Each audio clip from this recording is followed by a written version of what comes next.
Hola, buenos días a todos y a todas. Muchas gracias por unirse a esta primera sesión de las reuniones científicas de Andesnet. La idea o el principal objetivo de estas reuniones es que podamos tener un espacio para dar a conocer las diferentes iniciativas que los y las investigadoras de Andesnet están llevando a cabo, cuáles son sus temas de trabajo, qué oportunidades hay para pregrado, para posgrado, etcétera.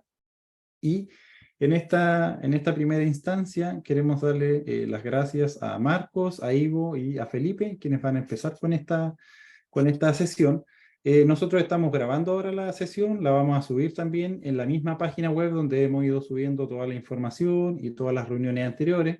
Mi nombre es Leoncio Cabrera, soy investigador en el Departamento de Geofísica de la Universidad de Chile y estamos organizando estas reuniones junto con Catalina Morales Yáñez, quien trabaja en la Universidad Católica de la Santísima Concepción y, bueno, hoy no se pudo conectar, y hoy también con Javier Ojeda, que es otro de los, bueno, de hecho el host en esta reunión, que lo van a ver ahí a la derecha, que nos va a estar ayudando en un par de minutos con unas encuestas.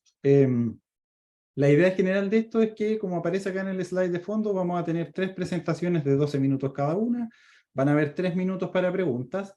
La idea es que todas las preguntas las escriban o en el chat o levanten la mano para que se puedan después desmutear y hacerlas. La idea es dar la mayor cantidad de interacción, así que por favor traten de hacer todas las preguntas que tengan.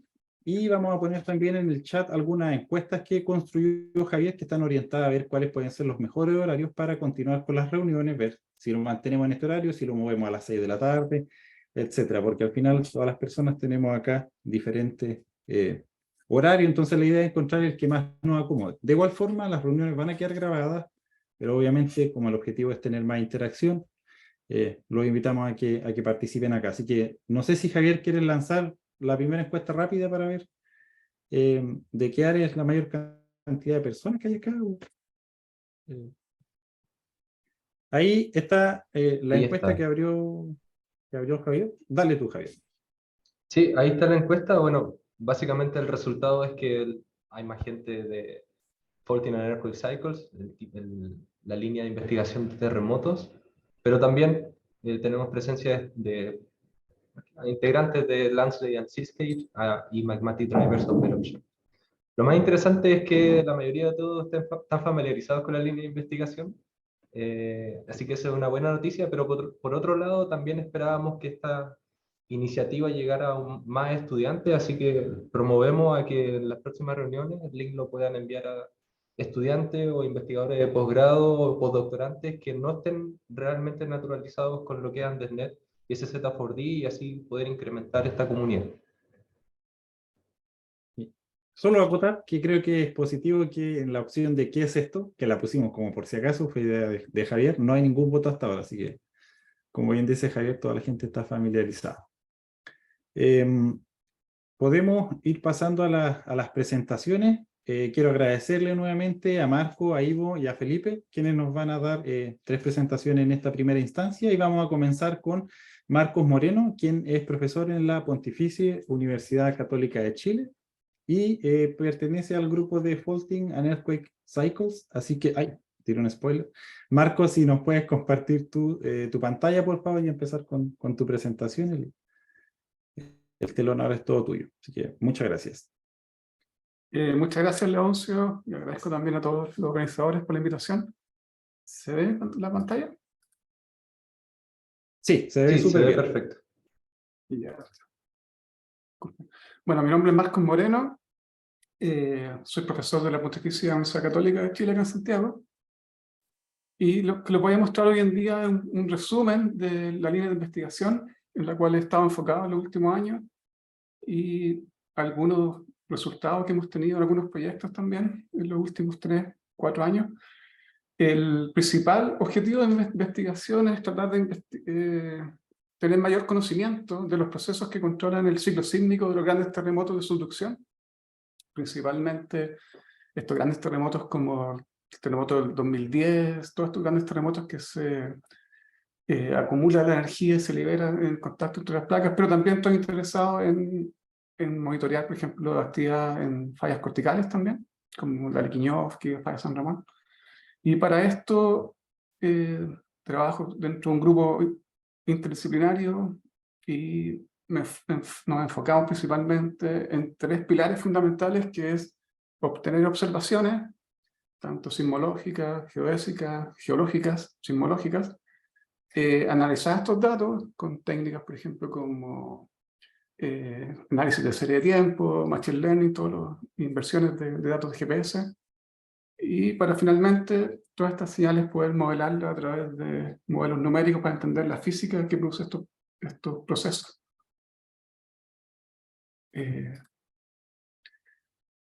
Acá les muestro un mapa de todo Chile, donde se muestran las principales zonas de ruptura de los grandes terremotos de magnitud mayor a 8 que han ocurrido en las últimas 6 décadas.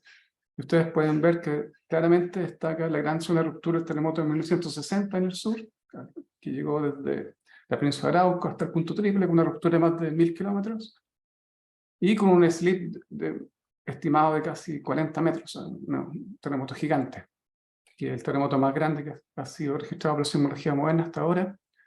Y luego de ese terremoto hubo como un periodo de quietud sísmica, donde no ocurrieron grandes terremotos de magnitud mayor a 8, hasta que el 2010, entre 2010 y 2015, en un periodo de casi 5 o 6 años, ocurrieron 3 terremotos, que fue el 2010, el terremoto del Maule, que lo pueden ver acá, que tuvo una ruptura a menos de 500 kilómetros y un slip máximo entre 15 a 20 metros, el terremoto de Iquique en el norte y el terremoto de Illapel en el año 2015.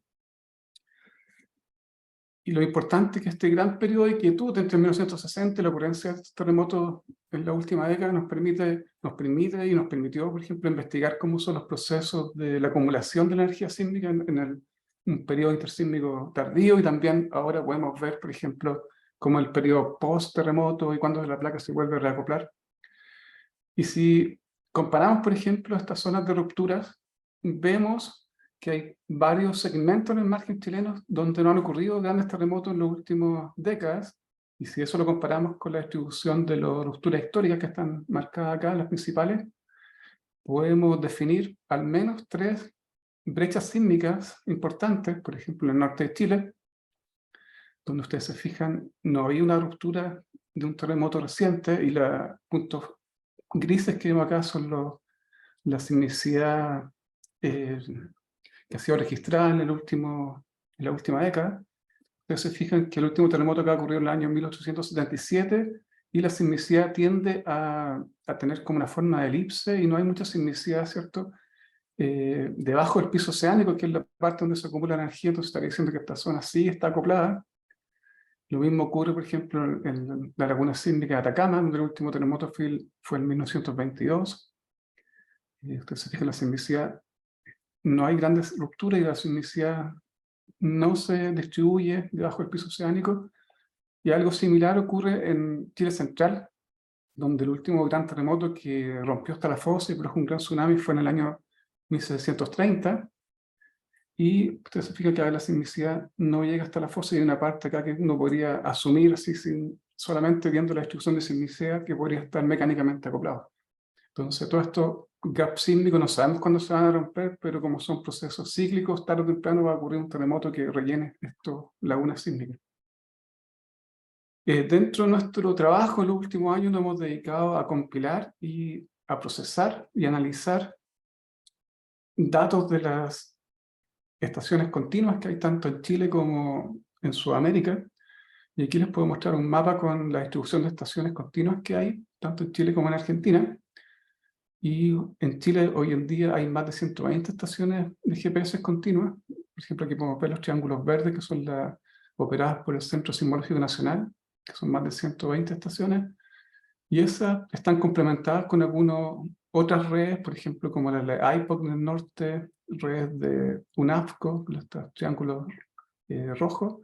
Y en Argentina también hay una red donde los datos son de libre exposición, que es esta red de Ramsar, que lo vamos a ver acá. Entonces tenemos una gran cantidad de datos, los cuales nos permiten, por ejemplo, estimar cómo va cambiando la formación de la superficie de la Tierra en distintas áreas y en distintos tiempos, lo que nos permite, por ejemplo, investigar el efecto que puede tener un gran terremoto en la deformación tanto local como regional. Aquí podemos ver una ventana de tiempo entre el año 2018 y 2021. Vemos estos vectores son velocidades horizontales. Y es súper interesante que podemos ver distintos patrones de deformación a lo largo del margen chileno y argentino. En el norte tenemos que considerar de que la placa de Nazca subducta en esta dirección, hacia el noreste, y podemos ver claramente entonces en el norte de Chile, entre Arique más o menos al norte de donde ocurrió el terremoto de Illapel, hay toda una zona que podemos ver, ¿cierto?, que Chile se mueve lentamente hacia Argentina, como que se empieza a comprimir, y ese es un patrón clásico de la acumulación intersísmica de deformación. Entonces podemos ver que todo este segmento del norte de Chile está principalmente dominado por la deformación intersísmica. Podemos ver los efectos que tiene incluso 8 años después de la ocurrencia del terremoto de 2010 en la deformación de escala regional. Ustedes pueden ver que acá en Argentina aún estos GPS muestran un movimiento hacia la fosa, que eso estaría indicando que toda esta zona aún está sufriendo los efectos post-terremoto de 2010. Entonces ustedes se fijan acá, los GPS van hacia la fosa, pero súper interesante que ustedes se fijen que hay partes como por ejemplo la península de Arauco, donde los GPS ya empiezan a ir en la misma dirección intersísmica. Entonces esta parte se reacopla muy rápido, pero tenemos otras zonas que todavía, por ejemplo, aquí ustedes se fijan en la zona al sur de Valparaíso, los GPS van hacia el norte aún. Entonces uno esperaría que eso en el tiempo fuera rotando para llegar a un mismo sentido con dirección de la convergencia de las placas, que es este sentido que vemos en el norte de Chile. Y es súper interesante también que se fijen que hay una pequeña laguna aquí en Chile central, donde en el norte tenemos aún los efectos post-Illapel, acá hacia el sur de Valparaíso los efectos post-2010, pero aquí en Chile central tenemos una zona donde se ha mantenido acoplado a pesar de la ocurrencia de estos 2 terremotos. Entonces nos estarían diciendo que esta laguna sísmica sí podría estar acoplada hoy en día. Entonces, todos esos tipos de estudios lo podemos hacer incluso a escala continental, ver cómo va variando tanto la deformación vertical y horizontal. Entonces, todos estos datos son fundamentales para poder entender el ciclo sísmico de los grandes terremotos. Usando estos datos, por ejemplo, podemos estimar el grado de acoplamiento. Aquí les muestro cómo era, mejor dicho, el campo de deformación antes del terremoto de 2010, compilando aquí datos continuos con datos de campaña. Y es súper interesante que ustedes pueden ver la diferencia, como la deformación hoy en día, que es cierto que es mucho más heterogénea, con segmentos en un periodo intersísmico, 2 segmentos en el periodo postsísmico, un pequeño puente con deformación intersísmica. En este periodo, pre-2010, todo el margen chileno, ustedes pueden ver, está predominantemente afectado por una compresión intersísmica, donde todo el margen se iba deformando lentamente hacia Argentina, pero podemos ver acá en la zona, acá está la zona de ruptura de 1960, había una deformación anómala en la parte argentina. Ustedes pueden ver estos vectores que están apuntando hacia las fosas. Estaba diciendo entonces que aún a pesar de que estos datos fueron tomados 50 años después del terremoto de 1960, el terremoto fue tan grande que produjo una formación postsísmica que duró varias décadas, ¿ya? Y podemos ver claramente que sin hacer ningún modelo ni nada, viendo la magnitud de los GPS, que claramente toda esta zona donde ocurrió el terremoto de 2010 era la zona donde teníamos las máximas velocidades de compresión. Ustedes pueden ver que en Valparaíso es mucho menor a la zona donde ocurrió el terremoto de 2010. Aquí llegaba a una formación de casi 40 milímetros por año. Entonces, utilizando estos vectores, nosotros podemos estimar cómo es el grado de acoplamiento en la interfase, y podemos ver claramente que la zona del 2010 estaba bastante acoplada antes de la ocurrencia del terremoto, lo mismo que la zona de Illapel y la zona de terremoto del 2014, pero también destaca, por ejemplo, esta laguna sísmica al sur de Iquique, al norte de Antofagasta, que también está acoplada, lo mismo que el gap sísmico de Atacama. Entonces, no se han roto todavía, pero están acoplando energía para el próximo gran terremoto. Pues, gracias a todos estos datos de estaciones continuas, nosotros también podemos ver cómo varía el grado de acoplamiento en el tiempo. Aquí podemos ver los vectores 2016 y 2019. Entonces, como les mostraba, el norte de Chile está bastante acoplado, ustedes se fijan. Y aquí en la zona de transición entre la ruptura del 2010 y el gap sísmico de Chile central, hay cosas súper interesantes que ocurren. Tenemos como esta rotación de los vectores hacia el norte y después vuelven a su estado intersísmico. Y podemos ver los efectos, ¿cierto?, de post-terremoto en la zona del Maule, que aún hay vectores yendo hacia la fosa, y hay un rápido acoplamiento. Aquí podemos ver, por ejemplo, si si estimamos el acoplamiento usando estos vectores, podemos ver que en la zona de la península de Arauco, que ustedes ven aquí, estos vectores en Concepción y cerca de la isla Santa María se mueven rápidamente nuevamente en el sentido intersísmico, y aquí si usamos la inversión podemos ver que hay un área que está bastante acoplada en esta zona, como que se vuelve rápidamente a reacoplar algunas asperezas que se rompieron en el 2010. Entonces hoy en día el margen chileno está bastante acoplado al norte de la zona de ruptura del 2010 y bastante desacoplado hacia el sur, ¿ya? Pero igual destacan algunas zonas que están acopladas, como podemos ver, hay un reacoplamiento en la zona de Valdivia, que ya han pasado casi 60 años de terremotos y uno esperaría que empezaran a ocurrir pequeños terremotos que empiezan a liberar la energía que está acumulada. La red de estaciones continuas, principalmente el Centro Sismológico Nacional, está diseñada para alerta temprana, para monitoreo de formación relacionada a terremotos y alerta temprana. No así para ver movimientos lentos relacionados a tectónica. Entonces, ustedes pueden ver que hay algunos gaps de instrumentación en algunas partes. Entonces, nosotros nos hemos dedicado en los últimos años a través de distintos proyectos, como un proyecto Fondesit, un proyecto precursor de anillo, también el proyecto Ciclo, a tratar de densificar estas estaciones, instalando nuevas estaciones, y con el proyecto Anillo Precursor instalamos 28 nuevas estaciones continuas de GPS en el GAP sísmico de Atacama. Esas estaciones fueron instaladas el año 2021, así que ya tenemos casi 3 años de observación. También a través de un proyecto Fondesit instalamos 8 nuevas estaciones en Chile Central, esas fueron instaladas en 2018, así que ya tienen casi más de 5 años de datos. Y el año pasado el grupo de Daniel Melnik instaló un perfil de 6 estaciones en la falla del Quiñoski para poder ver el movimiento de esa falla. Este proyecto Anillo terminó ahora en marzo de este año, tuvo la participación de varios investigadores, con Francisco Ortega, Juan Carlos Báez, y pudimos contar también con la participación de Catalina Morales y Diego González, que fueron fundamentales para el éxito del proyecto. El proyecto empezó en el año 2020, en pandemia, con cuarentena y todo, pero logramos, junto a Juan Carlos, hacer un gran esfuerzo y poder instalar estas 28 estaciones. Aquí pueden ver algunas fotos de los GPS que instalamos.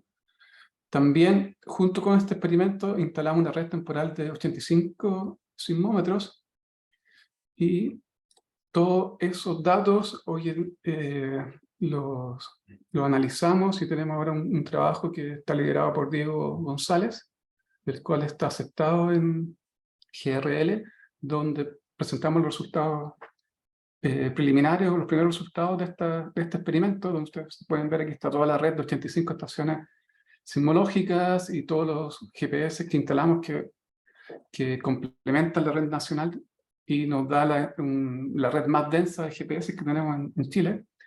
Y aquí podemos ver algunos resultados de los vectores que estimamos con esta red de GPS. Aquí pueden ver a la izquierda la disponibilidad de estaciones.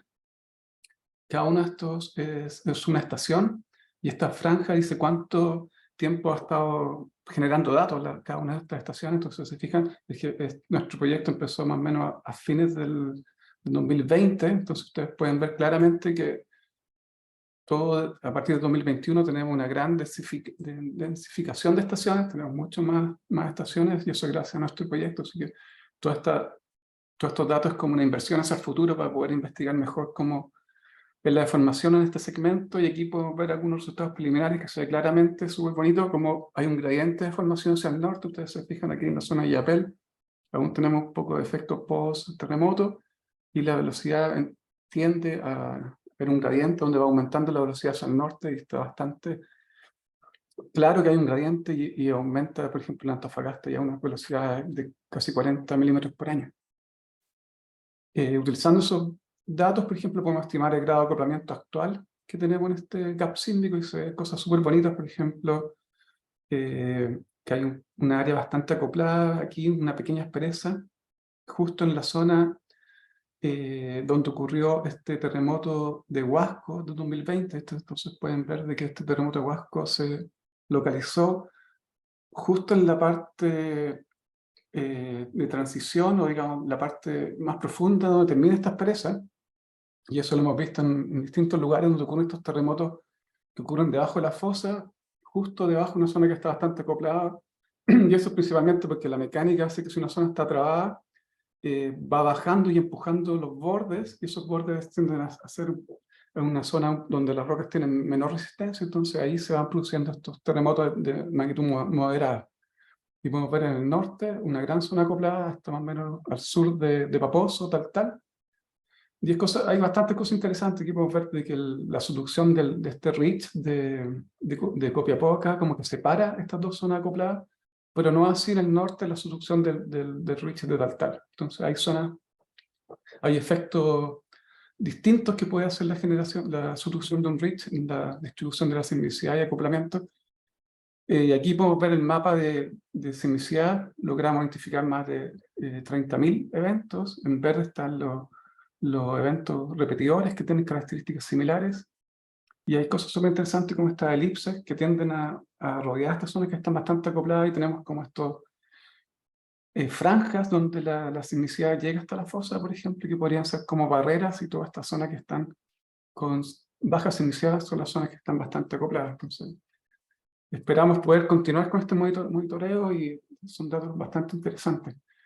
El desafío actual para la sismología chilena es tratar de monitorear los procesos que ocurren cercanos a la fosa, ya que, por ejemplo, todas las estaciones de GPS y sismológicas están en el continente, entonces perdemos resolución a los procesos donde ocurren los grandes terremotos, que es principalmente entre la fosa y debajo de la costa. Ahí está, debajo de eso está la zona sismogénica. Entonces aquí, por ejemplo, les puedo mostrar un ejercicio sintético donde en el gráfico de abajo tenemos la interfase. Este triángulo invertido nos indica la línea de costa, y lo que estamos modelando acá, por ejemplo, sería un slip que tendría una distribución muy cercana a la fosa, como podemos ver aquí con estos colores verdes. Y si ocurre, por ejemplo, un terremoto con estas características, lo que veríamos nosotros, por ejemplo, tanto en la deformación vertical, que es esta línea roja, y la deformación o desplazamiento horizontales, que es esta línea azul, si solo tuviéramos estaciones en la costa, veríamos solamente esta deformación con puntitos, que estaría con esta línea punteada. Y nos perdemos todos los picos de deformación que ocurren, que están debajo del mar, donde no tenemos instrumentación. Entonces, no podemos monitorear y no podemos tener la resolución teniendo solamente estaciones en tierra para caracterizar estos terremotos que ocurren cerca de la fosa.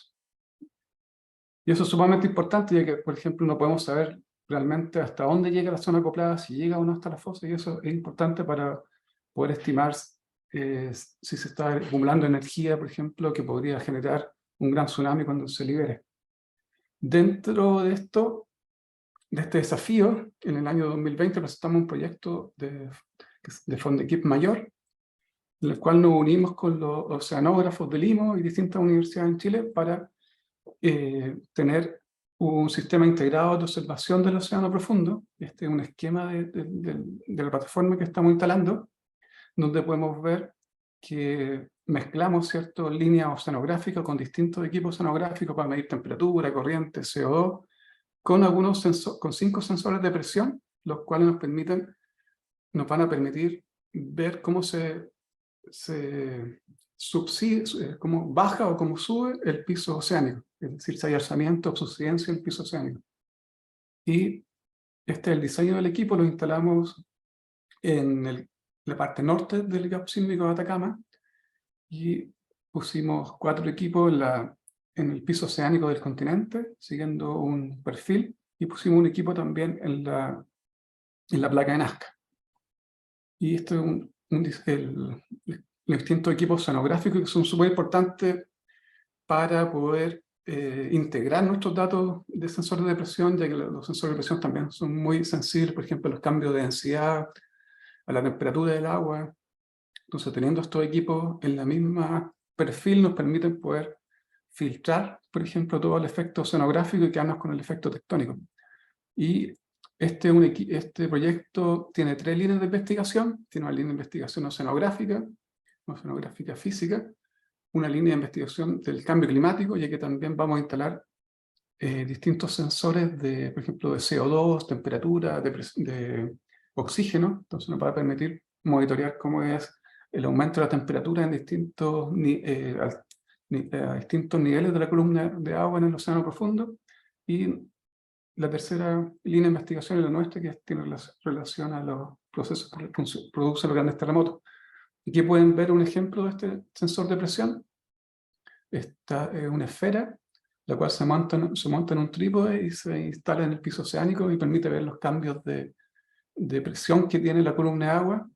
Y estos sensores tienen una nueva tecnología que permiten corregir, por ejemplo, la deriva instrumental que tienen estos equipos. Por ejemplo, la línea azul eran los equipos clásicos que se ocupaban de sensor de presión, pero tenían un problema que tenía como una deriva donde se iba formando como un ruido constante, el cual no permitía obtener de manera precisa los cambios de presión. Y esta nueva generación de equipos tiene dos sensores, los cuales permiten ir calibrando la presión interna que tiene el equipo, y uno puede llegar a tener un cambio de presión que se puede estimar en alturas de casi 1 milímetro de error. Y aquí hay un ejemplo de este tipo de instrumentación en Nueva Zelanda, donde utilizamos este tipo de equipo. Aquí está la costa, que es un GPS en la isla de Nueva Zelanda.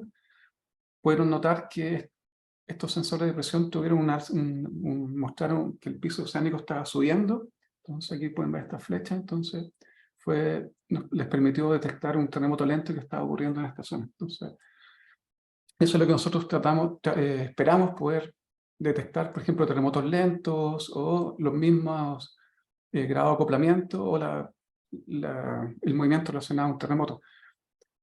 Aquí les muestro parte de la expedición donde participé, que fueron casi 2 meses, entre el 23 de febrero hasta el 12 de abril, donde nos embarcamos en este crucero alemán SONE, en el cual tuvimos la oportunidad de instalar nuestra red de sensores de presión junto con un experimento que estaban realizando nuestros colegas alemanes, donde ustedes pueden ver acá todas estas líneas negras son las distintas rutas que siguió el barco, en el cual se tomó también batimetría de alta resolución, como lo que pueden ver acá, y también se hizo un experimento sísmico donde se instalaban 50 OBS, que son sismómetros de piso oceánico, y estos sismómetros se iban moviendo en distintas zonas, y después el barco pasaba por donde estaba esta distribución de sismómetros y hacía unos disparos de gas, cosa de poder registrar el paso de la onda producida por estas bombas de aire. Entonces, eso permite estimar cómo es la estructura en profundidad debajo del piso oceánico. Entonces, ¿por qué 2 meses? Porque hicimos todas estas distintas vueltas. Aquí, por ejemplo, ustedes pueden ver una vuelta circular que hicimos aquí, que tuvimos como 5 días dando vueltas para poder ver un experimento de anisotropía, de anisotropía debajo de la estructura del piso oceánico. Y este es el equipo que participó en esta expedición. Estoy yo, que era el líder del proyecto IDOS, Dietrich Lange, que es el sismólogo de Kiel, que estaba a cargo de la expedición. También participó Juan Díaz de la Universidad Católica Valparaíso y varios técnicos también de Limo, que fueron fundamentales para la operación. Aquí les puedo mostrar la batimetría que tomamos durante esta expedición, que es bastante espectacular. Ustedes pueden ver aquí, por ejemplo, la escala muestra 20 kilómetros y pudimos mapear 3 montes submarinos que tienen más de 3.000 metros de altura, con bastante buena resolución. Antes de esto solamente se veía como si fuera todo un gran monte, y ahora se pueden ver que son 3 montes bastante empinados y con un radio bastante largo. Aquí está la fosa y destacan distintos rasgos. Por ejemplo, los rasgos principales que uno ve en la placa oceánica son esta estructura norte-sur, que es una fábrica producto de que al empezar a encurvarse, a chocar la placa oceánica con el continente, se empieza a volar y se producen estas fracturas norte-sur, que están relacionadas a todos estos sismos de outer rise, que se llaman, donde se empieza como a doblar y a extender la placa oceánica. Pero se encontró otra estructura, que ustedes pueden ver, esta estructura oeste-este, este-oeste, que están acá, que son nuevas, que no estaban descritas. Entonces nos está indicando que también hay otro proceso acá. Ustedes ven que son como fallas normales, que es súper interesante. Aquí se puede ver como una gran depresión. Ustedes se fijan acá como si el continente, ¿cierto? Hubiera pasado una cuchara acá, se hubiera erosionado, y eso es quizás probablemente el efecto de que algunos de estos montes en el pasado fue subductado y erosionó, por ejemplo, esta parte del antearco. También pueden ver, súper interesante, de que la batimetría en el piso oceánico continental tiene distintas texturas con respecto a la del piso oceánico. Acá se fijan, es mucho más suave, así que hay una gran cantidad de sedimentos que están siendo acumulados en el piso oceánico acá. Y eso es nuevo porque, cierto, nosotros pensamos que el norte de Chile es bastante árido, pero se fijan, hay varias incisiones de cañones que están probablemente activos y transportando sedimentos en esta zona. Así que hay muchas cosas interesantes que se pueden tratar de inferir o estudiar a partir de estos datos. Aquí les muestro cómo fue la implementación, o mejor dicho, la instalación de estos sensores de presión. Tuvimos la suerte de participar en este barco, en el SONE, ya que este barco cuenta con un cable de 8 kilómetros y además tiene un sistema donde el barco se posiciona en una coordenada que uno le da y el barco no se mueve, se queda en esa zona. Entonces, lo que permite, por ejemplo, nosotros escogimos las zonas con bastante cuidado, ya que tenía que ser zonas donde el piso tuviera que tener no más de 2 grados de inclinación. Entonces, junto al análisis de la batimetría, ¿cierto? Fue súper importante poder ir e instalar los equipos donde nosotros queríamos que tuviera, o sea, donde encontramos que tuviera esas propiedades de piso plano. Y este barco tiene este sistema que permite que el barco esté quieto, digamos, no tenga esta herida por el movimiento del mar, y además tiene un cable que permite poner el equipo justo debajo del barco, así que tuvimos la suerte de poder instalarlo con este barco, y aquí ustedes pueden ver la operación y la instalación de estos equipos, y lo bajamos, era como poner un equipo en la luna, porque el equipo iba bajando, ahí se empezó a bajar, ustedes pueden ver, y el equipo de máxima profundidad fue a más de 6 kilómetros de profundidad, así que fue todo un desafío, y tuvimos la posibilidad de poder volver después de la instalación de los equipos a probar si los equipos estaban funcionando y bajar los datos, así que logramos verificar que los equipos estaban funcionando todo bien. Así que eso es lo que les quería mostrar, y muchas gracias por la invitación. Muchas gracias a ti, Marco, por esa súper completa presentación. Hay harta gente que está poniendo aplauso en las animaciones. Vamos un poquito desfasados en el tiempo, entonces vamos a dejar las preguntas para el final. Voy a invitar a Ivo Fustos, que es nuestro siguiente presentador, para que comparta su pantalla, por favor, Ivo. Y mientras aprovecho de mencionarle a la gente que pueden ir dejando sus preguntas en el chat. Al final igual vamos a tener un espacio, si alguien, la idea es dar la mayor cantidad de interacción posible, entonces van a poder desmutear también para hacer preguntas.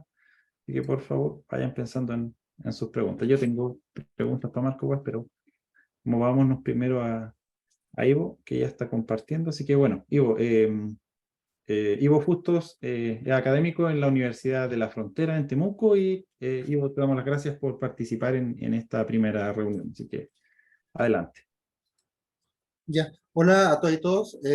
Muchas gracias por la instancia. Es súper bueno que nos podamos juntar y hacer este tipo de experiencias, porque nos permite conocernos un poquito mejor, más allá de todo lo que conversamos quizás en las termas, pero ir ampliando la red. ¿Ya? Y en función de eso, mi charla quizás va a estar un poco más al medio, a diferencia de Marco. Voy a tratar de ver un poquito más hacia adelante qué es lo que tenemos, qué es lo que nos falta y cómo podemos generar sinergia. Porque en el mundo actual ya la visión de que un académico o una académica en su mesa o en su escritorio ya no puede solucionar los grandes problemas. Y en ese sentido requerimos la colaboración de todos y todas para poder seguir avanzando a las preguntas que permiten generar una sociedad un poquito más informada y con conocimiento para tomar decisiones. Y ahí viene la siguiente slide, en donde la pregunta de fondo siempre, independiente qué es lo que nos guste investigar, independiente qué es lo que nos guste responder, la pregunta es a cada persona qué es lo que nos motiva. Hay gente que le puede gustar, por ejemplo, el tema de atmósfera, especialmente el tema de cambio climático que está en boga. Otras personas les puede gustar el transporte de sedimentos, o inclusive hay gente que puede ser un poquito más loca en procesos superficiales, que le gusta la interacción entre procesos de macro y microescala, independiente de lo que sea, al final del día yo creo que como científicos estamos todos siempre buscando qué es lo importante de nuestra ciencia hacia la comunidad, cuáles son los impactos tanto económicos, sociales, con los cuales nosotros podemos dejar un pequeño legado a las siguientes generaciones. Y en ese sentido, por ejemplo, yo me quiero colgar de dos figuras o de dos fotos que son súper interesantes, debido a que, por ejemplo, aquí tenemos el aluvión de Villa Santa Lucía que ocurrió en el año 2017, y disculpen porfa mi sesgo, porque como trabajo en remociones, quizá va a estar un poquito cargado a eso. No quiero que nadie se sienta ofendido. En donde, por ejemplo, aquí hubo informes técnicos por parte de San Najomín, en donde evidenciaba que había zonas que, estas zonas eran susceptibles a sufrir remociones en masa, ¿ya? Y eventualmente eso en su momento echó para atrás la idea de mover Chaitén en esta zona, ¿ya? Pero a pesar de eso, hubieron muchas preguntas que quedaron, y son preguntas que caen más en el ámbito científico, de cuáles fueron las condiciones en las cuales esta zona se podía pasar de una baja susceptibilidad a una mediana o una alta, o inclusive llega a decir en qué momento el granito dentro del talud se puede romper y puede generar esta remoción. Cosa que ex post lo tuvimos que entender y tuvimos que visualizar, ¿ya? Lamentablemente, ¿ya? Mientras que tenemos otros casos, como aquí es la zona de Petrohue, en donde aquí tenemos el volcán Osorno, en donde casi todos los años tenemos flujos de detritos que cortan el camino. Ahora, en este caso está mucho mejor comprendido. ¿Por qué? Porque esta zona, a pesar de que la foto no lo vea, no se vea, podemos ver que hay un pequeño badén, ¿ya? En donde cuando viene el flujo, pasa a lo largo de este badén, queda contenido en el camino. En ese badén viene la máquina, limpia, y podemos retomar la conectividad entre Petrohue y Ensenada en menos de 1 hora y media, 2 horas, ¿ya? Versus otros casos como el de Chaihuaco, que fue el año 2019, en donde estuvo una semana entera cortada esa zona. Se perdió parcialmente la conectividad con la zona austral del país, ¿ya? Entonces, esas dos fotos, tanto Petrohue como Villa Santa Lucía, son buenas historias que nos permiten visualizar cómo, entendiendo los distintos procesos naturales a nivel superficial, podemos tomar decisiones informadas, ¿ya? Y cómo eso finalmente puede evitar y puede que tengamos pérdidas de vidas humanas, ¿ya? Como es lo que vemos, por ejemplo, aquí en el caso de Ñuble Ufo, en donde esta es una remoción que se generó a partir de un río atmosférico, aprovechando la contingencia, el año 2021, ¿ya? El cual destruyó parcialmente la casa que ven en la foto, y tuvimos la suerte de que la persona que vivía ahí, que era una persona de 70 años, justo estaba de visita en la casa de su hijo. En el momento en que está en su casa, lamentablemente, la persona no lo estaría contando actualmente, ¿ya? Entonces, volviendo al punto de lo que sea, la idea es que, por ejemplo, este tipo de historias nos permiten visualizar de que, independiente de lo que investiguemos, independiente de cuáles sean nuestras preguntas asociadas a procesos superficiales, tenemos una injerencia en la calidad de vida de las personas, ¿ya? Y para eso, ¿cómo lo podemos abordar? Ya sea estudiando remoción, estudiando transporte de sedimentos, o viendo, por ejemplo, estudios de bagnálisis, tomando reactivación de eventos previos, deslizamiento que se han reactivado, cosa que está pasando actualmente en la zona sur de Chile. Pero, ¿cómo nos preparamos? Y ahí viene la pregunta de oro, en donde ella va a empezar a entrar en nariz chica, en donde para poder prepararnos tenemos que entender la dinámica de los procesos, ¿ya? Y ahí entramos nuevamente en la disyuntiva. Ya ocupamos un modelo de base física, en donde vamos a tener que comprender el movimiento del agua a través del suelo, o un modelo más bayesiano, el cual tiene sus pros y sus contras, con la simplificación de ciertos parámetros. Pero independiente del modelo que ocupemos, vamos a chocar con la visión de que tenemos que alimentar con datos estos modelos.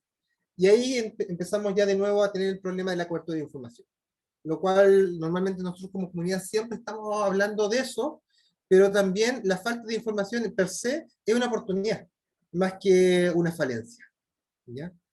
Y esa falencia se puede abordar desde la ciencia básica, en donde pequeñas preguntas de investigación que nos están uniendo pueden aportar a la comprensión de grandes preguntas. ¿Qué es lo que pasa, por ejemplo, en la zona de los Andes del Sur? En donde nosotros observamos que existe una gran interacción entre lo que son procesos volcánicos, distintos tipos de erupciones volcánicas generan distintos tipos de suelos, esos distintos tipos de suelos generan distintos movimientos y transporte de agua a través de ellas, y bajo el mismo escenario de presentación Tú tienes laderas que son más estables o menos inestables. Y eso finalmente puede desencadenar que tú tengas en menos de 100 metros una zona que es altamente propensa a sufrir una remoción con 50 milímetros por hora versus una que probablemente va a requerir unos 200 milímetros por hora. ¿Ya? Y esa conexión o ese match desde un área solamente es imposible verlo. ¿Por qué? Porque aquí estamos entrando a mezclar peras con manzanas, en donde lamentablemente tenemos que tener una información de la hidrología de la zona, la hidrogeología, las condiciones geotécnicas e hidráulicas de los suelos, los factores geomorfológicos, los cuales cada uno es un mundo en sí. Y, por ejemplo, en estos momentos, ¿cómo los podríamos cuantificar? ¿Cómo podríamos avanzar a constreñir los rangos de valores? Es algo que todavía está completamente abierto. ¿Por qué? Especialmente con el tema de las remociones en masa. Poder constreñir estos valores y estimar, por ejemplo, cuánto era el sedimento que se podría generar, es una pregunta fundamental que quizás, por ejemplo, el caso de Marco, a los colegas de FEC, podría ser interesante, pensando en que la entrada de sedimento tiene harto que decir en los procesos de tectonismo. ¿Ya? Pero desde el punto de vista superficial, a nosotros, por ejemplo, este tipo de cosas son súper importantes. ¿Por qué? Porque nos permiten entender eventos tipo Villa Santa Lucía, eventos tipo Petrohue o eventos tipo Nisoleufu, los cuales, bajo distintos escenarios, bajo distintos etapas, distintas configuraciones, teniendo bien comprendido casos bien puntuales, podemos avanzar hacia una mejor delimitación de factores condicionantes a remociones en masa. Y eso tiene un impacto directo a la sociedad, en donde a partir de eso se puede avanzar a sistemas de alerta temprana ante remociones en masa. ¿Ya? Que es algo que, por ejemplo, en Chile todavía es incipiente, pero se está avanzando y esperemos que en los próximos años esto se siga consolidando. ¿Ya? Ahora, eso desde el punto de vista de la ciencia básica. Desde el punto de vista de la ciencia aplicada, nosotros también tenemos, y nuevamente colgándome de los eventos extremos de la semana pasada, tenemos condiciones que lamentablemente afectan la calidad de vida de las personas. No alcancé a encontrar una foto actualizada, pero tenemos una foto, por ejemplo, de San José May para el año 2017, en donde podemos observar solamente la foto de la noticia, esto. La persona que está llevando a su hijo o hija a través del flujo. ¿Ya? Ahora, ¿cómo podríamos evitar esto? Lamentablemente, desde el punto de vista de la ingeniería, todo se puede hacer siempre. Ahora, todo eso pasa por un tema de lucas. Si tenemos las lucas, se puede hacer. Si no se tiene, lamentablemente hay que mitigar. Entonces, la pregunta es, ¿dónde debiésemos focalizar esfuerzos? Es imposible cubrir todo el país con medidas de mitigación. Entonces, hay que partir de un punto de vista de dónde vamos a centralizar esfuerzos para tener una sociedad más resiliente, o una población más resiliente. Y ahí viene el trabajo de Maragaño et al, que salió recién hace un par de semanas, en donde vemos, por ejemplo, para la cuenca del Maipo, que está en Santiago, cómo, por ejemplo, bajo distintos umbrales de precipitación, vamos teniendo distintas probabilidades de ocurrencia de remociones en esta zona, gatilladas por lluvia. ¿Ya? Y vemos de que, por ejemplo, nosotros tenemos San José por aquí está el famoso hospital, ¿ya? En donde la parte poblada de la zona está aquí. Pero vemos, no sé si es para tranquilidad nuestra o preocupación a futuro, de que las zonas con mayor probabilidad de ocurrencia de remociones se encuentran en la zona sur de la cuenca. Por lo cual cualquier cambio urbano, cualquier densificación poblacional va a tener que considerar esto a futuro. De tal forma que pueda tener estos inputs para decir, ¿sabes qué? Cualquier desarrollo urbano, cualquier desarrollo habitacional, tiene que tener en cuenta las remociones. En donde ahí también viene una bajada de cómo podemos pasar el conocimiento que desarrollamos en la academia y en los servicios públicos a la hora de tomar políticas públicas. ¿Ya? Ahora, volviendo nuevamente al tema de la cantidad de datos, y que corresponde al forzante atmosférico, nosotros, bueno, el INGAETE ya lo dejó bien claro en la reunión de las termas, la densidad de estaciones meteorológicas que existen en territorio nacional desde los 34 hacia el sur es sumamente bajo y ha ido perdiéndose año con año. Entonces eso no nos permite entender cómo se comportan los patrones de precipitación a escala local y tampoco cómo podrían ser los factores de influencia topográfica. ¿Ya? Con un par de estaciones es bien difícil. ¿Ya? Entonces, eso genera incertidumbre a la hora de tomar decisiones o a la hora de generar modelos de susceptibilidad como el que mostré de Maragaño en la diapositiva anterior. Entonces, ahí más que decirlo como una crítica, verlo como una posible oportunidad en donde actualmente existen alternativas para generar campos de precipitación, en donde estos campos de precipitación se pueden hacer a partir de modelos de downscaling dinámico, como el modelo WRF, el cual nos permite tener un modelo numérico que nos dice la precipitación cada cierta cantidad de tiempo según nosotros cómo lo configuremos, cómo diseñemos el modelo. Ahora, como buen modelo numérico, es tan bueno en la medida de que sus datos de entrada o su parametrización sea la correcta. Y ahí eso implica de que los modelos numéricos, como WURF, normalmente tienen sesgo. A veces tiran hacia arriba, a veces tiran hacia abajo. ¿Ya? ¿Qué es lo que pasa, por ejemplo, en esta figura? En donde aquí estamos viendo el bias del modelo WURF versus estaciones puntuales en la zona de estudio que estamos viendo acá, de que tiene infraestimaciones o sobreestimaciones que van entre más o menos 5 milímetros, en los cuales en algunos suelos que ya están completamente saturados, esos 5 milímetros puede ser una diferencia abismante, en la cual, por ejemplo, podemos tener una ladera que se vuelve estable o inestable. ¿Ya? Ahora, para corregir esos sesgos, actualmente existen técnicas como la que desarrolló Manke el año 2020, la cual Natalie lo que hizo fue de que tomó datos de estaciones bien puntuales dentro de la zona de estudio que estamos viendo acá, y eso lo empezó a corregir, ¿ya? Mediante una aproximación de cuartil, de pronóstico perfecto. Y encontró que estos errores que habían con el modelo WURF, que están acá, con nuevas técnicas de corrección de vallas, podía reducir a más o menos 0,2 milímetros contra estación. ¿Ya? Lo cual eso también nos entrega nuevos grados de libertad. ¿Por qué? Porque teniendo unas cuantas estaciones puntuales en una zona de estudio identificada como crítica, es posible forzar modelos numéricos o modelos de precipitación satelital, corregirles el bias y extender o mitigar la incertidumbre. ¿Ya? Y eso podría mejorar, por ejemplo, la estimación de precipitaciones en zonas montañosas, en donde la topografía es sumamente compleja y muchas veces genera una alta incertidumbre a la hora de tomar decisiones. ¿Ya? Y además, si tú tomas estos modelos y los integras con datos satelitales, puedes generar productos mucho más robustos, inclusive mejorando la resolución espacial. Por ejemplo, la figura que estamos viendo aquí abajo, que son campos de precipitación para una fecha característica como referencia, vemos que tenemos zonas en donde tenemos precipitación casi nula, pero tenemos zonas bien focalizadas en donde supuestamente tenemos sobre 100 milímetros en una zona crítica. Por ejemplo, esta zona corresponde al volcán Osorno. Pero después de hacerle la corrección de sesgo, vemos que esa precipitación ya no eran 100 milímetros, sino que tiende a ser cerca de 80, 20 milímetros de diferencia, que es un umbral abismante. Y este tipo de cosas también nos permite después a futuro ir avanzando a tener modelos de precipitación mucho más robustos y mucho más finos. ¿Ya? Pasar de los clásicos aproximaciones regionales que tenemos en donde decimos, ¿sabes qué? Entre Arica y Iquique va a llover tanto. A decir, ¿sabes qué? En una zona con un grillado de 1 kilómetro cuadrado va a llover tanto. Y ese tipo de información para procesos superficiales es crítico. ¿Ya? Ahora, otra oportunidad que tenemos también, voy a avanzar un poquito aquí para no extenderlo más, es el tema del suelo. En esta figura estamos viendo que un trabajo de Basket al que está en review ahora, vemos, por ejemplo, un mapeo de cómo están distribuidas las remociones en masa en la zona cercana o circundante al complejo volcánico Mochichos-Huenco. En donde aquí vemos dos clústeres bien definidos. Tenemos este clúster que está acá y este clúster que está aquí. Esos clústeres están correlacionando muy bien con distintos tipos de erupciones del complejo volcánico Mochichos-Huenco.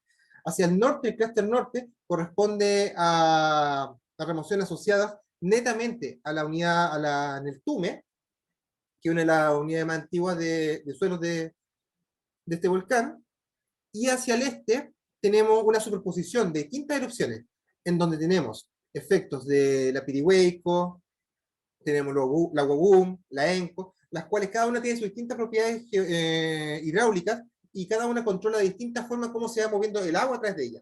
Por lo cual, en algunas veces, estas zonas empiezan a saturar y finalmente hacen de que el suelo pierda cohesión.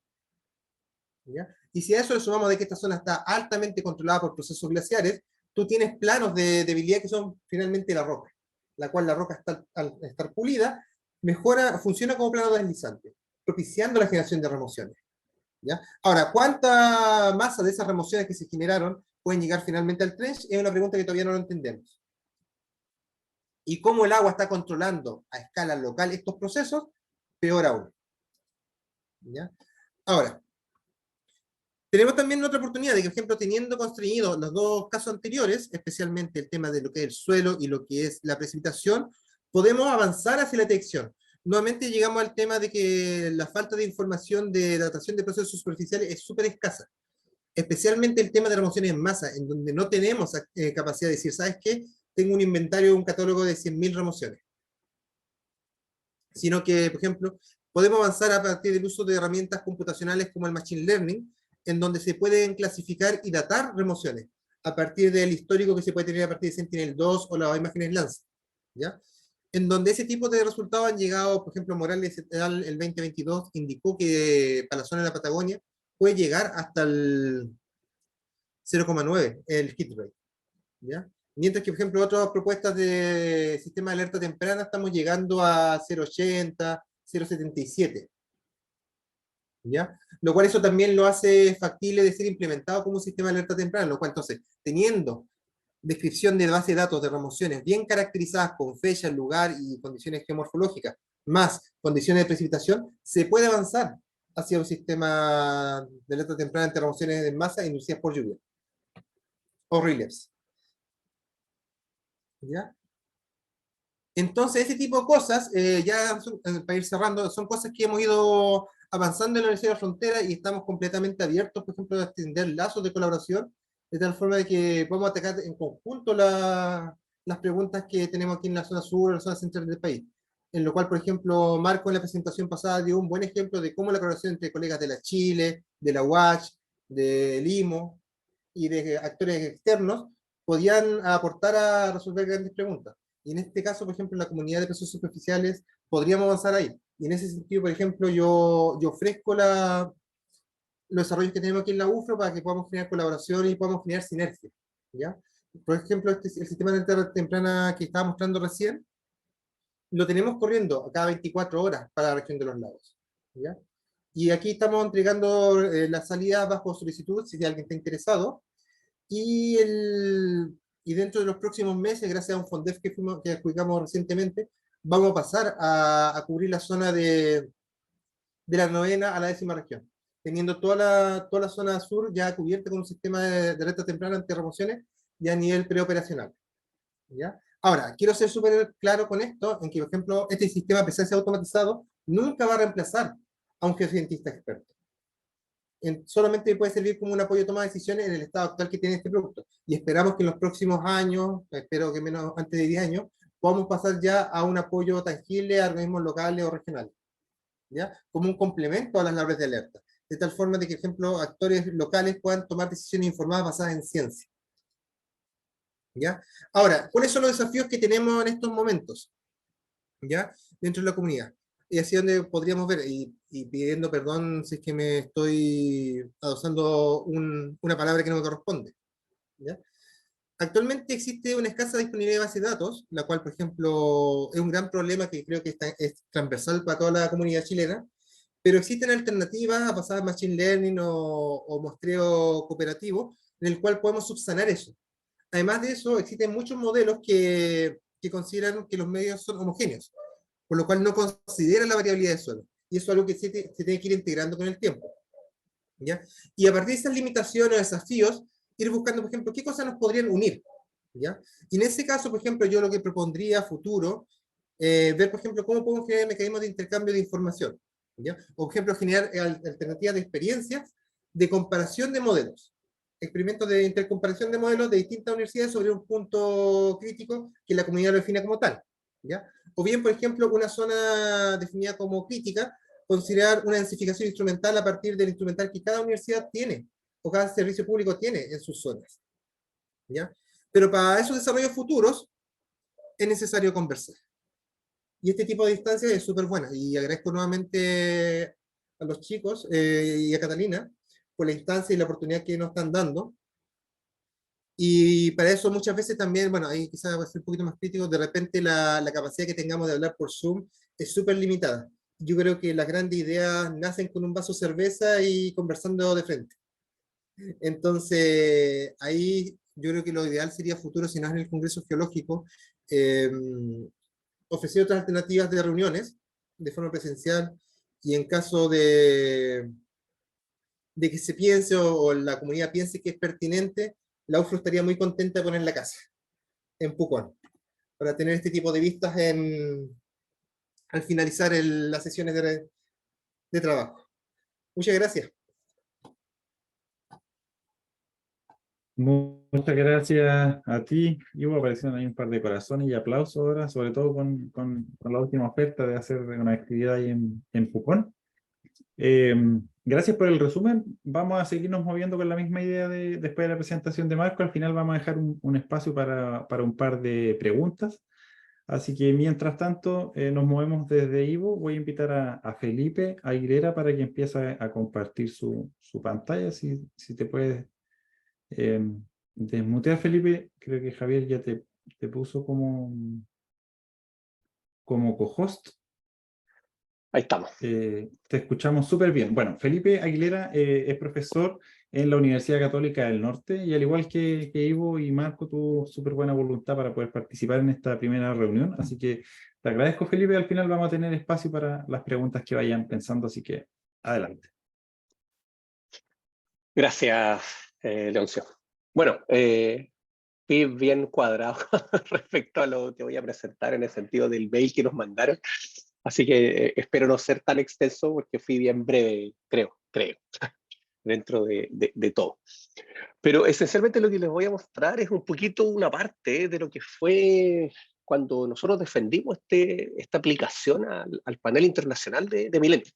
¿Ya? Entonces igual da un buen contexto dentro de lo que hacemos, que es un poquito lo que nos pidieron mostrar, ¿cierto? También quiénes somos, las redes, etcétera. Entonces espero que quede más o menos claro y si no van las preguntas. Entonces, primero, es importante saber, creo que no todo el mundo lo sabe, qué es la iniciativa científica Milenio. ¿Ya? Eso es bien importante porque es una herramienta que incluso nosotros mismos hasta hace un par de años atrás la desconocíamos. Entonces, fíjense que esta iniciativa científica financia ciencia por curiosidad. ¿Ya? Eso significa que son ideas que es ciencia pura. Va más allá, por ejemplo, de lo que son los FONDAP, donde hay áreas que son prioritarias, a pesar de que igual hay que presentar ideas que sean súper sólidas y concretas.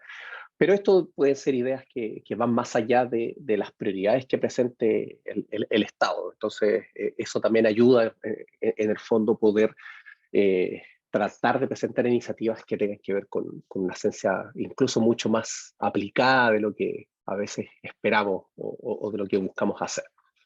Entonces, Milenio se sustenta en 4 ejes, ya que son la excelencia de la investigación científica. Entonces, sobre todo en ese ámbito, lo que se pide en el fondo es hacer ciencia de frontera, y esto en el fondo es mover los límites de la ciencia dentro del ámbito que se trabaja. Entonces, yo siempre pongo el mismo ejemplo. Lo que pide Milenio en este caso es pasar del teléfono de disco, ¿cierto?, al teléfono celular. En el fondo es eso, ¿ya? Dar pasos adelante respecto a no solo a ciencia, sino que también a tecnología. Luego el segundo pilar son las redes de colaboración y cooperación, y esto va más allá de que nosotros podamos tener redes, sino que también nosotros, para poder acudir a ellos, sino que al revés, generar redes para que luego los institutos se vuelvan referentes, no solo a nivel nacional, sino que a nivel mundial, ya ni siquiera latinoamericano, sino que también a nivel mundial. Luego, la formación de capital humano avanzado, es decir, obviamente formar personas a distinto nivel, pregrado, posgrado, ya sea a nivel de maestría, de doctorado, pero también darle espacio a gente joven. Entonces, todo eso significa poder tener cupos para postdoc, también está en la categoría de investigadores jóvenes y en el fondo generar un grupo de trabajo que sea súper sólido. Y finalmente es la transferencia del conocimiento a la ciudadanía, y que eso parcialmente también es el outreach, o sea, es decir, a la ciudadanía común y corriente, pero también a otros sectores, y eso tiene que ver con servicios públicos, con municipalidades, por ejemplo, distintos ámbitos del quehacer nacional, incluso también las empresas privadas. Entonces hay que moverse en un espectro bastante amplio que va más allá de escribir paper y ganarse proyectos. Entonces eso hace que el desafío sea mayor. Entonces, dentro de lo que es el instituto, nosotros planteamos inicialmente que una de las grandes problemáticas, y sobre todo, acá yo voy a mostrar un poco lo que fue nuestra propuesta inicial, que tiene que ver con la zona volcánica central, pero que se van a dar cuenta que luego es mucho más amplio también. Eso se puede extrapolar al centro de Chile, al sur de Chile, e incluso a cualquier país que tenga volcanismo de arco. Entonces, uno de los principales problemas que existen, por ejemplo, cuando se hace el análisis de los peligros volcánicos, es que tenemos fuerte dependencia en al menos 3 ámbitos importantes. Uno es la intensidad y magnitud de las erupciones, ¿ya? De conocerlas, de determinarlas bien, porque es muy distinto en el caso de la actividad sísmica, donde hay instrumentales que lo permite hacer. En el caso volcánico es un largo historial que hay que construir o reconstruir para poder determinarla. El tipo de evento que estamos analizando, hay ciertos volcanes que son muy explosivos, otros súper efusivos, otros son un mix, entonces canalizar eso también es súper importante. Y sobre todo hay una tercera dependencia en la frecuencia eruptiva. Ya en el sur de Chile tenemos una frecuencia alta de erupciones, pero en el norte no.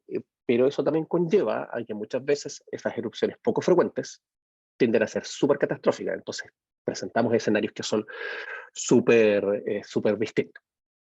Ya, entonces, la evolución magmática de una zona de arco va a depender o va a tener características que vamos a poder analizarlas dentro del ámbito que les estaba presentando. Entonces, en el caso de la zona volcánica central, que ¿cierto? Abarca el norte de Chile, el norte de Argentina, el oeste boliviano y el sur del Perú, tenemos un arco relativamente antiguo, está activo, de hecho, de forma continua en los últimos 27 millones de años, es decir, desde el Oligoceno superior. Se caracteriza por tener una baja recurrencia eruptiva, sobre todo si lo comparamos con otros arcos, ¿cierto? Precisamente con la zona volcánica sur, con la norte, o Centroamérica, por ejemplo, ¿ya? Por eso uno de los argumentos de las similitudes con Cascadia, por ejemplo, que el norte de Chile se parece mucho precisamente por ese tema. Y sobre todo porque hay un amplio rango también de actividad eruptiva, o sea, además que abundan las supererupciones, sobre todo las asociadas a estructuras volcánicas tipo caldera. Tenemos también erupciones intermedias o menores en cuanto a magnitud, por lo tanto el espectro también de tipos de erupciones es súper amplio y definir eso hasta ahora no está tan bien constreñido precisamente por la baja de recurrencia eruptiva. Entonces, dentro de esto nos surgieron algunas serie de problemas científicos o preguntas científicas, ¿cierto? Que hay que resolver. Primero es que en esta zona hay un registro eruptivo súper pobre, ¿ya? Sobre todo también por la falta de población en muchos sitios, o también porque las comunidades locales no tenían o nunca preservaron escritura, nunca desarrollaron escritura, por lo tanto hay mucho de boca a boca, entonces se pierde información. Segundo, está muy poco constreñido la intensidad y la magnitud eruptiva dentro de las zonas de los volcanes que están activos. Y luego, también conocemos muy poco, o está muy poco estudiado la relación que hay entre los procesos tectónicos regionales y el volcanismo, ¿ya? Si hay efectos y si es que hay, cuáles son las condiciones para que esto ocurra. Entonces, la falta de entendimiento de estos procesos que son críticos nos decrece en el fondo las posibilidades de poder generar un análisis de los riesgos volcánicos y de los peligros volcánicos de una forma adecuada, porque hay muchas variables que no estamos manejando porque no las conocemos. Entonces nuestra pregunta científica central era ¿cuáles son los principales factores que controlan la recurrencia y tamaño de las erupciones a través de la zona volcánica central? ¿Cierto? Y en consecuencia, ¿cuáles son sus impactos en el ambiente, en las comunidades y en la infraestructura? Entonces, una de las grandes preguntas es ¿por qué también esta zona? Eso también es importante, tampoco es porque sí. Entonces, primero, en la zona norte de Chile es una zona hiperárida, ¿cierto? Donde hay una preservación del registro geológico súper bueno, por lo tanto, si queremos irnos en los últimos 27 millones de años, tenemos mucho de esos registros que podemos estudiar hacia atrás y entender precisamente los procesos que queremos explicar, que es lo que mostré antes. Segundo, estamos en un margen activo, ¿cierto? Tectónicamente activo, pero que además tiene una fuerte actividad sísmica, ¿ya? Que está presente y que nos da chances de poder estudiar esta relación, por ejemplo, de los procesos de subducción con los procesos magmáticos y volcánicos. Y segundo, es porque, y esto ha sido bien poco entendido aún hasta ahora, es que nosotros vemos que es un beneficio el tener poca población. ¿Pero por qué? Porque el análisis del peligro y del riesgo se puede hacer al detalle, porque las comunidades son pequeñas. Por lo tanto, puedes trabajar en grupos pequeños. No es lo mismo trabajar en una comunidad con 200 personas a que irte a Pucón, por ejemplo, y trabajar con 44.000 o 45.000. Entonces, las escalas son distintas, pero el nivel de detalle que puedes lograr también es absolutamente distinto. Entonces, nosotros como instituto tenemos un objetivo general, que es precisamente determinar los factores que controlan la tasa de recurrencia y los tamaños de las erupciones, ¿cierto? Y hay una serie ahí de objetivos específicos que tienen que ver precisamente con entender los procesos que controlan los procesos precisamente físico-químicos, el rol de el tectonismo en el magmatismo y en el volcanismo, constreñir los efectos del volcanismo en el ambiente, y también poder establecer claramente los peligros y los riesgos volcánicos. Y como visión es precisamente formar un grupo científico que sea altamente conocido, tanto a nivel internacional como nacional, y que nos permita proveer información, pero también comunicar conocimiento acerca de el riesgo y los procesos volcánicos en términos generales, ¿ya? A un amplio grupo de personas. Entonces, aquí rápidamente están marcados, y bien a la mala, pero algunas zonas prioritarias. Para nosotros fue súper, se van a dar cuenta que el ejercicio de AndesNet para el SZ4D, nosotros lo veníamos haciendo hace un par de años, entonces ahí van a entender por qué nuestras votaciones son súper similares. En el sentido, si se dan cuenta, acá está la zona 5, ¿cierto? Habíamos propuesto también la zona 1, porque son precisamente zonas que entendemos que nos pueden dar muchas pistas respecto a entender este tipo de procesos, ¿ya? Entonces, son sitios que pueden ser clave precisamente para poder desarrollar toda esta investigación. Entonces, nosotros tenemos 5 líneas de investigación en áreas de conocimiento distintas, y están por colores. Nosotros abarcamos el ámbito no solo de las ciencias de la Tierra, sino que también el ámbito de las ciencias de la ingeniería y las ciencias de comunicación y sociales, ya porque el análisis de la vulnerabilidad en la infraestructura y el análisis de la vulnerabilidad social y de la resiliencia humana son áreas que están actualmente desarrolladas fuera del ámbito de las ciencias de la Tierra, ¿ya? Entonces, ahí están nuestras 5 líneas de investigación. Voy a pasar a la siguiente diapo, que es mejor verlo desde acá. La línea 1 se encarga de ver los procesos físico-químicos dentro de los sistemas magmáticos y volcánicos, entonces un cuadro que en el fondo abarca casi todo, ¿no? En el fondo, porque aquí vamos en el fondo desde el límite de subducción hasta la superficie. Luego hay unos cambios, acá sale como deformación en sistemas volcánicos, eso después ese nombre cambió, pero en el fondo es entender. Aquí voy a ir avanzando hacia adelante. Ahí está precisamente los procesos físico-químicos. Voy a ir hacia atrás y hacia adelante dentro de las diapos. Porque le decía, en la línea 1 abarcamos todo esto desde el manto hasta la superficie, con distintas áreas de trabajo, o sea, volcanología física, con la geoquímica de fluidos, con geofísica, utilizando una diversidad de técnicas, o sea, sísmica, gravimetría, magnetotelúrica, etc. Petrología volcánica, obviamente, y geoquímica ambiental, ¿ya? Porque efectivamente acá hay ciertos efectos ambientales dentro de los productos volcánicos, o sea, por ejemplo, las anomalías de arsénico que hay en las aguas del altiplano están directamente relacionadas a los procesos volcánicos. La línea 2, desde la tectónica regional a la deformación volcánica, vemos la deformación en sistemas volcánicos, pero también la relación que existe entre los procesos de deformación, como estructuras corticales, por ejemplo, y el desarrollo del magmatismo en superficie, sobre todo a escala regional. Luego tenemos la línea 3, que son los peligros volcánicos, y en este punto es precisamente hacer trabajo de terreno y modelamiento que nos permita establecer cuáles son los peligros volcánicos dentro de un área en particular. Y las 2 últimas líneas que tienen que ver con la vulnerabilidad de la infraestructura y social, además de la resiliencia humana, donde se hace un análisis precisamente de los efectos del volcanismo en la comunidad, en la infraestructura, y luego cómo podemos, en el fondo, recuperarnos de esos efectos. Rápidamente, esta es nuestra estructura organizacional actual. Tenemos un área de comunicaciones. Hay una dirección de comunicaciones, de hecho, que nos obliga, Milenio. Hay un equipo ejecutivo también que es necesario para todo el tema administrativo, porque si no, con suerte estaría siquiera dando esta charla. porque estaría metido en muchas cosas administrativas. Y acá lo importante también, el tema de ciencia, ¿ya? Tenemos investigadores principales, todavía falta investigadores seniors, pero investigadores jóvenes, postdoc, tenemos algunos asistentes de investigación, doctorantes, magíster, practicantes también, estudiantes haciendo sus tesis de pregrado. Aquí van a aparecer algunos nombres, ya acá está el equipo de investigadores principales, aquí hay un amplio espectro tanto desde la geología como desde la geofísica. Tenemos algunos investigadores adjuntos o asociados, ya que son investigadores más satélites que van colaborando con parte del equipo para desarrollar temas en específico.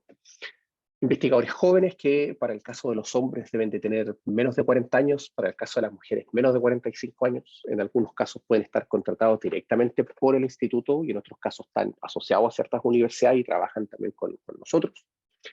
Y tenemos actualmente a 6 postdoctorantes que están haciendo sus distintas investigaciones en las distintas áreas de trabajo. ¿Ya? Para ir ya cerrando las últimas cosas, acá hay algo que pidieron en el correo que tiene que ver con las redes de colaboración. Actualmente, y lo que se ve en el mapa, son las redes de colaboración que teníamos hasta el año 2020. ¿Ya? Esto se ha ido ampliando. Y esto tiene 2 ámbitos, como les decía. Uno son las colaboraciones existentes, que está marcado acá, y que en el fondo nos permitió previamente poder formar gente. ¿Ya? Nuestros doctorantes, por ejemplo, algunos se van a hacer su doctorado fuera, otros se formaron acá en Chile, pero al formarse en Chile, a muchos los mandamos por varios meses para poder mejorar su especialización fuera. Y esas han sido nuestras redes iniciales. Sin embargo, luego se han ido estableciendo nuevas colaboraciones que apuntan precisamente a atraer gente, ya como les decía, desde otros países. Entonces, en virtud de eso, nosotros el último año, nosotros abrimos algunas becas para poder traer gente de países de ingreso medio, ingresos pobres, según el Banco Mundial. Entonces eso significó que hay varias personas de Latinoamérica que tomaron esas becas y se vinieron a hacer tanto la maestría como el doctorado con nosotros.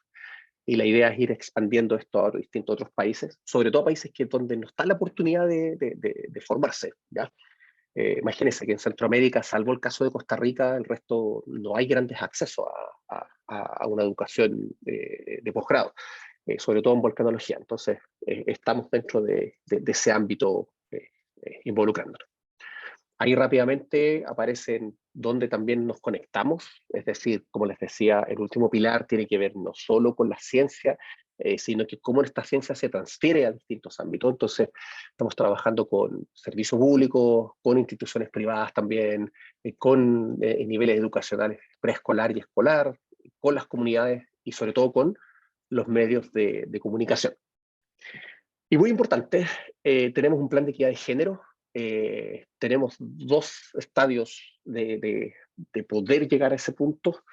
Hay un estadio 1 que es hasta el año 5, que ingresamos estos indicadores, sobre todo promover formación de mujeres e incorporar más mujeres. Y hacia el final, hacia los 10 años, aspiramos a tener que el 50% del equipo sean mujeres. ¿Ya? Ese son nuestro indicador de equidad de género. Y para nosotros es una bandera que la tenemos súper fuerte ahí involucrada. Y lo último, en este caso, para nosotros entendemos que fue una propuesta bastante única en el sentido de que tenemos acá territorialmente la posibilidad de conocer muchos procesos precisamente por la excelente preservación del registro geológico. Este es un equipo joven, la persona de mayor edad en el equipo científico tiene 51 años. El resto hay un par de 40 y algo y muchos están bajo los 40, sobre todo los postdocs, que es un grupo grande. Y eso nos ha permitido también tener una fuerza y una intensidad que ayuda mucho, ¿ya? La juventud, a veces la gente dice, no, es que son muy impetuosos, cosas por el estilo, pero si uno canaliza esa energía, funciona, y funciona súper bien. Entonces, para nosotros lo vemos más un valor, más que un peligro, ¿ya? Para nosotros es una ventaja. ¿Ya? Y sobre todo porque lo que nosotros buscamos es precisamente que esto impacte fuertemente a nivel social. Entonces, este tipo de conocimiento que se puede generar produce en el fondo y nos permite compartir conocimiento para poder reducir el riesgo de la actividad volcánica. Ahora estamos súper fuertes con el tema de las lluvias, ¿cierto? De las inundaciones. Pero nuestro país está constantemente afectado por distintos procesos. A veces son las inundaciones, a veces son los tsunamis, a veces son los terremotos, a veces son los volcanes. Entonces, lo que nosotros buscamos también es poder generar una sociedad que sea mucho más resiliente. Nos acordamos mucho de los terremotos, de los tsunamis, pero esto de las inundaciones nos demuestra que la olvidamos rápidamente. Y con los volcanes es exactamente lo mismo, porque la afección es más local. Los terremotos son áreas mucho más grandes, entonces genera una mayor conciencia. Entonces buscamos eso, que sea también encendida esa luz y esa conciencia en comunidades más locales, en procesos que sean mucho más locales. Así que eso, muchas gracias. Muchas gracias a ti, Felipe, por tu presentación. Realmente seguiste todos los detalles del correo, así que gracias por toda la información que mostraste y por mostrar las redes de colaboración también, que como hizo también Ivo y Marco, son súper importantes para dar a conocer acá y para que la gente sepa dónde se puede ir integrando. Les comento que para las preguntas, idealmente que levanten la mano y nosotros vamos a habilitar ahora la opción para que se puedan desmutear y puedan ir haciendo las preguntas para Ivo, Marco, Felipe. La idea es que sea ojalá una discusión. Pueden escribirlas también en el chat. Esta es la primera vez que nos reunimos en este tipo de instancia. Nos pasamos un poquito en el tiempo, pero en realidad como es la primera vez, la idea es que podamos ir viendo cuál es la dinámica que mejor nos sirve acá en Andesnet. Así que traten de hacer preguntas si alguien tiene. Yo voy a aprovechar de preguntar al tiro. Tengo una pregunta para Marcos que me quedó dando vuelta al inicio. Marco, pensando en lo que mostrabas tú de todos los esfuerzos que han hecho con tus equipos por poner nuevos instrumentos en diferentes lugares, y lo que nos mostraba un poco el SZ4D, tu idea general con respecto, por ejemplo, a los slow sleep events y este tipo de fenómenos que en general prácticamente no se han observado acá en Chile casi nada, ¿tú crees que es una cosa instrumental principalmente y que falta densificar, o con todos los test que ustedes han hecho, por ejemplo, como los que mostraba ahí de Francisco, crees que en general si hubieran señales deberíamos ya estarlas viendo? ¿Cuáles son tus pensamientos al respecto? Una buena pregunta, Alonso. Yo creo que no sabemos bien, porque yo creo que si no hubiéramos tenido, por ejemplo, la instrumentación de IPOC, no hubiéramos visto la fase precursora del terremoto de 2014, ¿cierto? Así que la instrumentación es fundamental para poder registrar estos fenómenos. Si no, estamos ciegos, no podemos tener datos para poder analizar esos fenómenos. Analizando los datos no se ven como terremotos recurrentes como en otras zonas de subducción como Cascadia o en México. Así que, pero es un tema de discusión, yo creo. Mayor instrumentación nos van a dar mayores datos. Yo creo que es fundamental también tener datos en la parte del piso marino, ya que quizá ahí hay eventos que no estamos pudiendo registrar ahora. Y bueno, está todo el sistema un poco integrado, ¿cierto? Ahora salió un trabajo hace poco donde muestran que hay deformación transiente en el volcán Oyahue, y es súper interesante. Así que todos estos procesos o los mismos análisis que nosotros podemos hacer para la serie de tiempo relacionados a terremotos también se pueden aplicar para estudiar los volcanes. Así que yo creo que hay puntos de encuentro con otras líneas de investigación también. Pero viendo la pregunta principal, yo creo que es un tema que está abierto todavía. Ya. Y tomándome un poquitito de lo que dice en la última parte de que se puede linkear otras líneas, Ivo igual mostraba un poco la parte de instrumentación y Felipe igual, le aprovecho a preguntar a los dos, ¿en qué partes principales están enfocados? En la parte que manejas tú, Ivo, si van a poner nuevos instrumentos, más o menos en qué parte es, y Felipe, más o menos la misma pregunta de ahí. ¿Vas tú, Felipe, primero o voy yo? Dale nomás, dale. Bueno, yo solamente puedo hablar por los proyectos que tenemos en curso ahora, ya que lo que tenemos intervenido en estos momentos ha sido la zona de Trancura, la cuenca Trancura, que es una importante que rodea al volcán Villarrica. Bueno, al final estamos tomando el volcán Villarrica y el complejo volcánico Mochachuguen en su conjunto. Y ahora estamos colocando instrumentación en el volcán Osorno, para ver, por ejemplo, esos flujos de detritos que estaba mostrando en la gráfica, cuáles son las condiciones o si podemos observar señales con algunos días de anticipación para estimar si que podría haber una remoción. Siempre pensando en un sistema de alerta temprana, pero para llegar a eso, primero hay que entender, por ejemplo, muy bien y caracterizar como el proceso. Ya no basta solamente con si sabes que llueve 50 milímetros, viene la remoción, sino que uno tiene que empezar a visualizar cuál es la resistencia del medio, cuáles son las condiciones geotécnicas, cuánta agua realmente es la que termina formando parte del flujo, porque normalmente al final de un punto de vista geotécnico, muchos de los suelos de acá, a pesar de que los geotécnicos, los civiles, le llaman que son suelos volcánicos, muchos son gravas, asociados a las erupciones explosivas, a las pineras. Entonces, esas tienen un comportamiento muy distinto a las que podemos observar, por ejemplo, en otros suelos más finos. Ya, Entonces, constreñir esos grados de libertad es primordial. ya. Gracias. Bueno, en nuestro caso, actualmente tenemos instalado equipos sísmicos permanentes en los volcanes Ollagüe, Lascar y Lastarria, estaciones sísmicas. En el caso de Lascar y Lastarria, además tenemos cámaras UV permanentes para poder medir la desgasificación. Cuando vamos detectando, y pasa ahora algún cambios en la actividad volcánica de algún sitio, hemos instalado equipos temporales. Por ahora tenemos una red temporal, está medio permanente ahora en el volcán Olca, ya lleva un año y algo. Se va a cumplir un año, porque todavía vemos que hay varios cambios. Entonces se ha metido un montón de instrumentación ahí en particular. Tenemos estaciones sísmicas, tenemos una cámara de vigilancia, vamos una vez al mes a tomar muestras de gases, aprovechamos también de hacer mediciones de gases remotos, se han hecho un par de vuelos de dron también, y actualmente se ha estado haciendo INSAR también, porque hemos visto un poquito de deformación.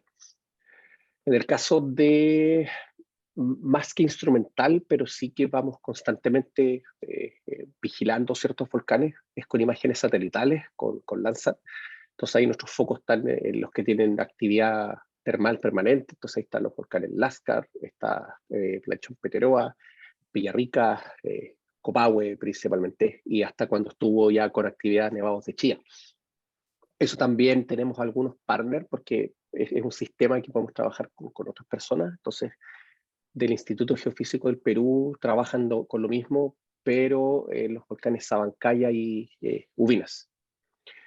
Daniel Díaz tiene instalado un equipo MT permanente en el volcán Villarrica también, que eso está en coordinación con OPDAS, ¿ya? Que también hay compartición de datos. Y ahora que estamos en un nuevo proceso de adquisición de equipos, bueno, ya llegaron los equipos GPS, estamos en proceso de definir dónde se van a instalar. Precisamente el volcán Socompa ha mostrado deformación, así que lo más probable es que algunos equipos vayan a parar para allá. Ahora se viene un proceso precisamente de reinstalación de equipos en otros sitios para poder expandirse también, no solo para conocer volcanes donde no tenemos datos, en otros sitios hemos instalado sismómetros en ciertos volcanes que no se sabe nada, ya para saber qué ocurre, pero también en otros sitios en el sur de Chile que permite también incrementar esta red. Ya. Oye, voy a compartir un poquitito la pantalla, porque ya estamos acercándonos harto a la hora de almuerzo. No veo que hayan preguntas en el chat, entonces quiero aprovechar, bueno, les voy a hacer una segunda ronda de preguntas que está asociada de nuevo a ustedes tres dentro de los proyectos que ustedes mostraron en general. ¿Creen que con los equipos que tienen van a dar abasto, digamos, como para procesar todo, o se generan datos, digamos, que eventualmente personas que, como, o sea, por ejemplo, yo que conozco más la parte sismológica, siempre hay un link entre los datos que se utilizan en volcanes, lo mismo para los terremotos? Hay oportunidad para los estudiantes que veo ahí en los nombres, que son la gran masa que está mirando hoy, de que puedan trabajar con los datos que nos contaba Ivo, por ejemplo, los datos que nos muestra Felipe, los datos que nos cuentas tú, Marco. Si nos pueden dar breves palabras cada uno de qué chances pueden tener los estudiantes que nos están viendo de contactarse con ustedes. Bueno, del lado de nosotros, que bueno, pues Procesos superficiales siempre ha sido el área quizá más chiquitita dentro de la comunidad. Puedo hablar de la experiencia y sangrando por la herida. Manos siempre faltan. Entonces, entre que los datos estén guardados juntando polvo o los códigos estén almacenados en algún disco duro, yo prefiero 1000 veces, si es que alguien se acerca, que lo ocupen y que se utilice, que haya alguna bajada. Porque lamentablemente, si es que no se genera ese tipo de instancia, es bien difícil que sigamos avanzando como comunidad. Por lo menos mi visión personal, y hago el disclaimer, que no sé si represento a todos mis colegas, pero personalmente es mi postura. Ujú. Muchas gracias. Ivo Marco dejó recién su correo ahí, si alguien le quiere enviar un correo, está en el chat. Felipe, Marco, si quieres comentar algo más. Y por Así que supuesto, veamos.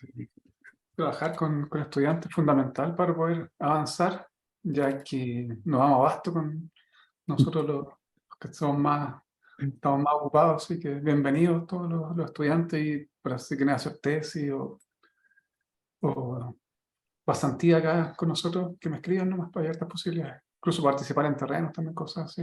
Siempre hay posibilidades. Ya. Aprovechando, Marco, que estabas justo hablando, alguien escribió un mensaje interno, dice, para Marco Moreno, gracias por la charla. Una pregunta, ¿los datos de OBS estarán disponibles? ¿Existe alguna plataforma donde se pueda ver eso?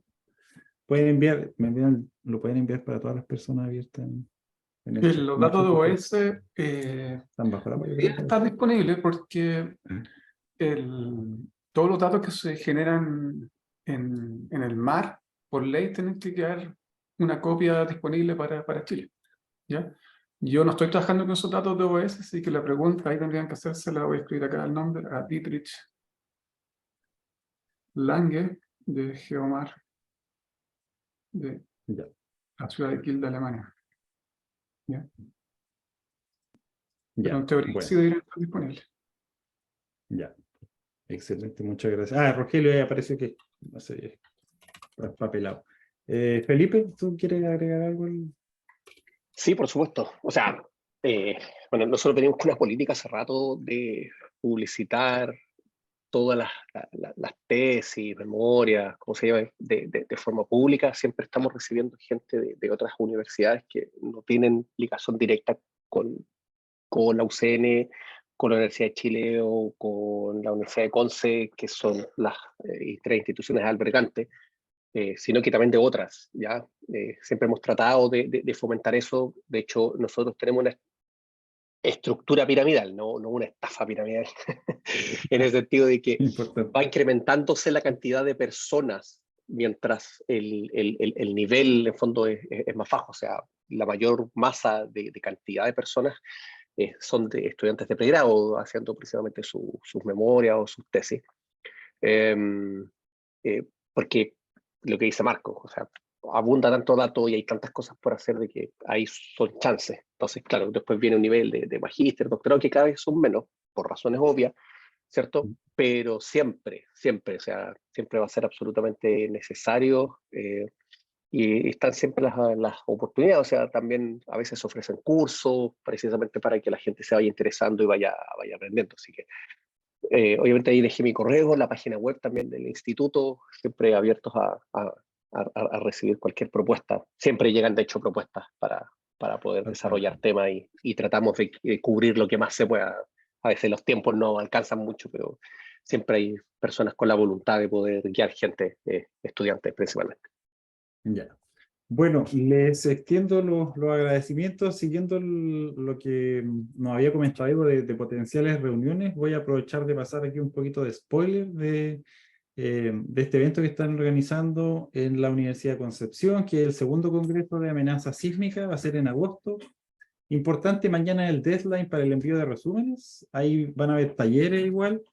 Hay varios talleres interesantes, pueden verlo ahí en la página web y además hay becas para que los estudiantes que no son de Concepción puedan participar. Si alguien quiere pasar un evento en estas reuniones como para hacerle publicidad, contáctenos, envíenos la información. Lo mismo, las personas que quieran presentar, nosotros ya estamos empezando a contactar académicas y académicos para la siguiente tanda. Así que encantados de generar más espacio. Vamos a subir la reunión de nuevo, se está grabando, así que quien la quiera ver ahí la puede compartir, ideal. Muchas gracias Marco, Felipe, Ivo, en nombre de Catalina, de Javier, que también colaboran para poder organizar esto, y en nombre de todo Andesnet. Gracias por participar y nada, ojalá que nos podamos ver pronto en una próxima reunión, que mantengamos estas reuniones. Así que los invito a que se desmuteen si quieren decir gracias, chao, no sé. Veo que Alejandra ya prendió su cámara, así que hay otra gente que está escribiendo ahí en el chat igual. Nos vemos en una próxima reunión y ya estén muy bien. Chao, chao. Muchas gracias. Nos vemos. Chao. Chao, gracias por la invitación. Chau, chau. Chao, chao.